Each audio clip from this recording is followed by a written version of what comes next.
Pangutana nga anong nagkasinasin man ni siya kay duol ka og dagat. Posible po siya metabo kung duol ka og dagat. Pero ang tinuod nga rason, mao ni siya ang reaksyon sa copper o aluminum. Kunya ang pangutana, nganong mang mutaas ang akong bill sa kurente nga nagkasinasin ra man ni. Katagan ta kag tinamban nga tubag, nga ultimo ka ng grade 1 nga bata makasabot. Kanang kuryente or kanang voltahe, wala siya nagdagana ng wire nga nagkasinasin.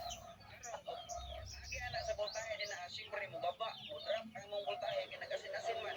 Kunya ang karakteristik sa kurente pag baba ang voltahe, saka ang amperahe. Usa man ang amperahe, mo na siya ang load sa imong balay. So permente saka ang load sa imong balay kay baba man ang voltahe, mo na nga dako kayo kag makonsumo kurente. Unta imong nasabtan sa atong explain nga tinamban. Kung gusto pa ka makabalo about sa mga electrical, ayaw kalimot og follow sa tuwa, amping perme. Bunal ra. Bay mo ni siya ang usang hinungdan nga dako kay kag bill sa imong kuryente. Copper wire ug aluminum wire nga nagasinasin ra tan-aw nimo.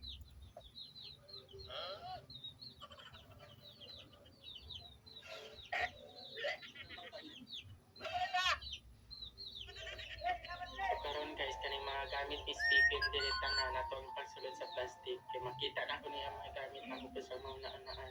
So atong isulod karon sa plastic ug atong bilagyo. Tanan nga gamit diri ang mga sanina, ang mga sanina yang mga wala makatipid kasama ko. Namis na ako sa plastic. Ano pampaman nga yung pagdidagi ngayon eh? Kaniyang isuot ang kanang sigurang നല്ലൊരു മെസ്സേജാണ് ഈ ഡ്രോണിലേക്ക് പാസ്സാകാൻ നമുക്ക് മനുഷ്യരില്ല